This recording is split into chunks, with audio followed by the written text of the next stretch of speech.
अध्यक्ष सूरज सिंह जी इस बैठक को लेने आए जिले से हमारे बीच में अरविंद यादव जी जो जिले के उपाध्यक्ष हैं, जिन्होंने बिंदुवार विषय को स्पष्ट किया। संयोजक दिनेश यादव जी और हमारे बहुत ही वरिष्ठ और मार्गदर्शक जिले के महामंत्री धर्मेंद्र सिंह जी और वरिष्ठ पदाधिकारी गण मंडल के जितने बैठे हुए हैं सभी भाई बहन, सभी को मेरा प्रणाम।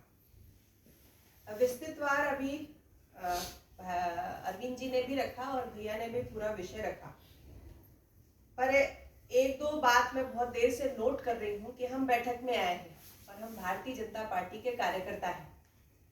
तो हम जब भी बैठक में जाते हैं तो मुझे लगता है कि मैं भी कुछ लिखने पढ़ने नहीं आई थी, लेकिन कॉपी लेकर आई थी। ठीक है, तो हम बैठक में खाली हाथ कभी ना जाए। बैठक में एक नोटपैड और पेन, क्योंकि जो बिंदुवार विषय बताया, क्या हम अभी बीच में अचानक से आपसे पूछ दें कि आपने ये 10वां बिंदु क्या था या 9वां बिंदु क्या था, तो आप नहीं बता पाएंगे, मैं भी नहीं बता पाऊंगी, कोई नहीं जो यहाँ बैठा है बता पाएगा। और हम बैठक में जाते हैं तो बिंदुवार विषय अगर हम नोट कर लेते हैं तो हम उस चीज पे फोकस्ड काम भी कर पाते हैं और हमें याद भी रहता है हमें करना क्या है। और पंचायत चुनाव हमारे लिए बहुत महत्वपूर्ण है क्योंकि ये बेस है हमारा और ये निर्धारित अभी हमारा आने वाला प्रभावित करेगा हमारा विधानसभा चुनाव भी। तो हमको इसको जीतना है कैसे भी। अभी भैया ने बोला कि बहुत से विपक्षी जो अपने कार्यकर्ता को तोड़ लेते हैं, तो हम भी ये ध्यान रखें कि कौन सा जीतने वाला प्रत्याशी है और वो हमारी पार्टी में कैसे आ जाए और हमारे समर्थन में कैसे भाजपा को प्रतिनिधित्व करके भाजपा को लेके काम करे। हम भी उसको तोड़ ले, हम भी किसी से कम थोड़ी हैं। तो अपने समर्थन में उसको कैसे लाएं, भाजपा का प्रत्याशी उसको कैसे बनाए, भाजपा में काम करने के लिए उसको कैसे बनाए, ये हमें भी ध्यान रखना पड़ेगा। जैसे भैया ने भी पन्ना प्रमुख की बात कही, तो अभी पिछले दिनों बहुत हाईलाइट हुआ, माननीय गृह मंत्री जी अपने अहमदाबाद क्षेत्र के जो जहां से उन्होंने चुनाव लड़ा है वहां के एक बूथ के पन्ना प्रमुख बने। तो हम सब ध्यान रखें, क्यों पन्ना प्रमुख, जैसे अब उतने बड़े गृह मंत्री एक पन्ना प्रमुख हैं, पन्ना प्रमुख का मेन रोल क्या होता है। देखिए, वो एक पन्ने की जिम्मेदारी, जितने उस पन्ने में वोटर हैं अपने, तो उस पन्ने की जिम्मेदारी उस व्यक्ति विशेष की हो जाती है। और जब आप उस पन्ने के जितने हैं 50 मतदाता है, 25 मतदाता है, जितने हैं, उस पे एक व्यक्ति बार बार कॉल करेगा, फोकस करेगा, अपना नहीं है वो मतदाता तो उसके घर जाके भी अप्रोच करेगा।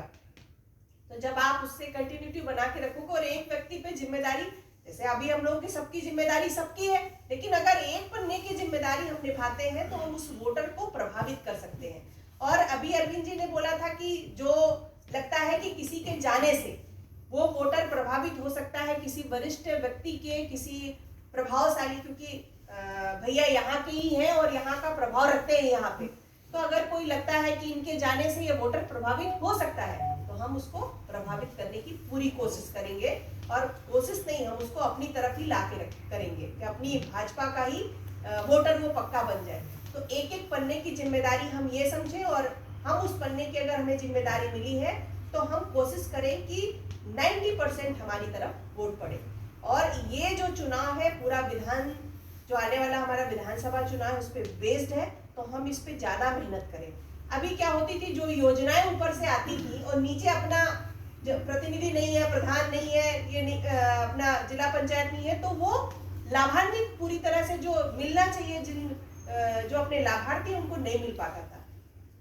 तो अपनी सरकार की जो योजनाएं ऊपर से आ रही हैं ग्राउंड तक कैसे पहुंचे, इसके लिए हमको ये चुनाव जीतना है। क्योंकि हम सबको पता है कि सरकार तो दे रही है और नीचे नहीं पहुंच रही है। पिछले दिनों जो गौर में कितना हम लोग को प्रॉब्लम आई कि बहुत सारी ऐसी हैं जो नहीं मिली, योजनाएं नीचे तक नहीं पहुंची, तो हम सुनते थे। तो अभी हम इस चुनाव को जीतने के लिए पूरा फोकस इस पे कर ले और आगे से बैठक में हम पेपर और नोटपैड लेकर आए और बिंदुवार विषय नोट करें, ताकि हमको अपना विषय ध्यान रहे और हर एक बिंदु पे हम काम कर सके। यही इतना ही कहना था। धन्यवाद।